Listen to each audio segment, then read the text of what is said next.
Saudara-saudari terkasih, kata orang, menunggu adalah kegiatan yang membosankan. Apalagi kalau yang kita tunggu belum pasti datang atau bahkan dia tidak datang.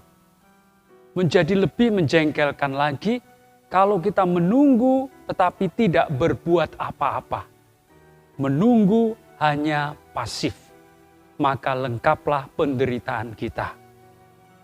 Menunggu menjadi kegiatan yang menjengkelkan karena yang kita tunggu tidak datang dan kita tidak berbuat apa-apa.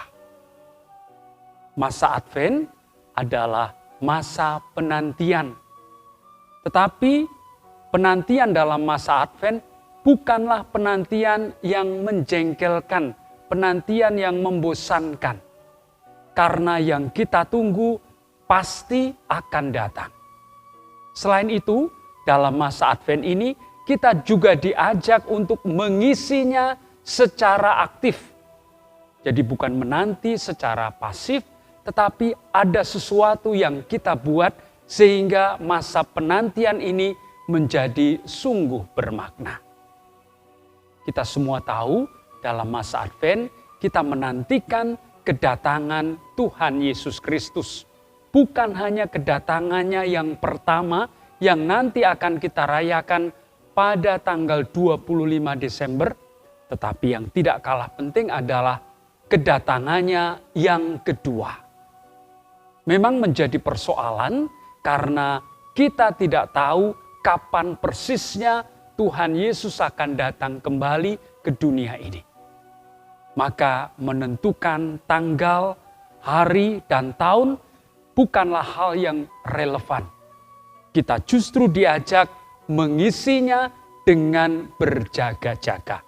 Itulah salah satu tindakan aktif kita dalam menantikan Yesus Kristus. Pertanyaan berikutnya, apa yang kita lakukan? Mengacu pada bacaan Injil hari Minggu Advent ketiga ini, kita diajak untuk bertobat. Adalah Yohanes Pembaptis yang menyerukan pertobatan.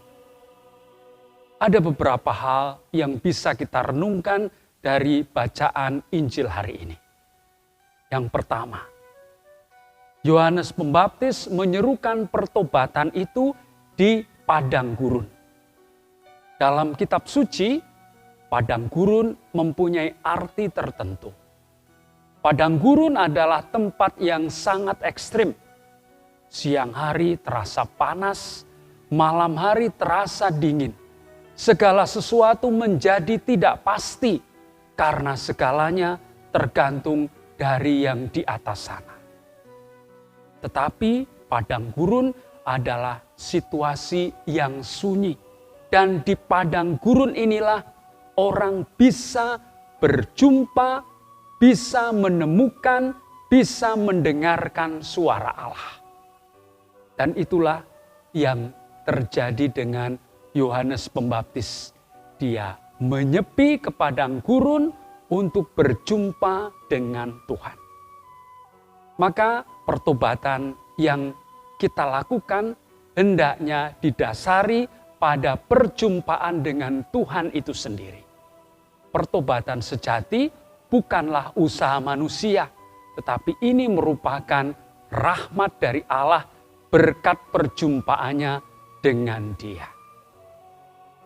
Lalu poin yang kedua, bahwa pertobatan itu bukan hanya masalah rohani semata. Bertobat bukan hanya soal spiritual, soal rohani, tetapi bertobat harus terwujud dalam tindakan nyata. Barang siapa mempunyai baju dua helai, hendaklah dia memberikan kepada mereka yang berkekurangan. Itulah suara yang disampaikan oleh Yohanes Pembaptis. Maka menjadi jelas bagi kita bahwa pertobatan harus terwujud dalam tindakan konkret.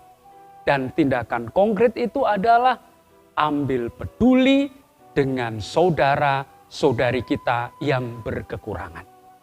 Dengan demikian, pertobatan kita bukan hanya masalah rohani, tetapi sungguh terwujud dalam tindakan nyata, dalam wujud kepedulian kepada sesama.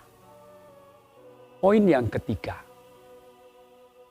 pertobatan bukanlah aksi yang seragam. Ini disampaikan oleh Yohanes Pembaptis kepada orang-orang yang datang kepadanya dan bertanya kepada Yohanes, apakah yang harus saya perbuat? Jawaban Yohanes Pembaptis berbeda-beda tergantung pada situasi dan kedudukan orang itu. Namun pada prinsipnya jelas, bagi yang berkecukupan, hendaklah dia berbagi kepada yang berkekurangan.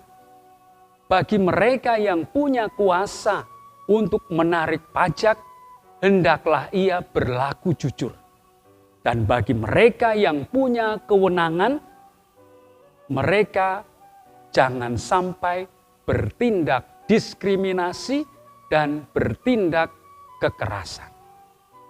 Dengan demikian, aksi pertobatan bisa beraneka ragam sesuai dengan kondisi dan kedudukan masing-masing orang. Saudara-saudari terkasih, Minggu Advent ketiga dalam gereja kita disebut sebagai Minggu Gaudete, Minggu bersukacita. Maka momen ini mengajak kita untuk senantiasa bersukacita. Pertobatan yang kita lakukan selama masa Advent bukan karena dipaksa, tetapi lahir dari ketulusan hati sehingga pertobatan kita sungguh menggembirakan. Mari kita melaksanakan pertobatan dengan gembira hati. Amin.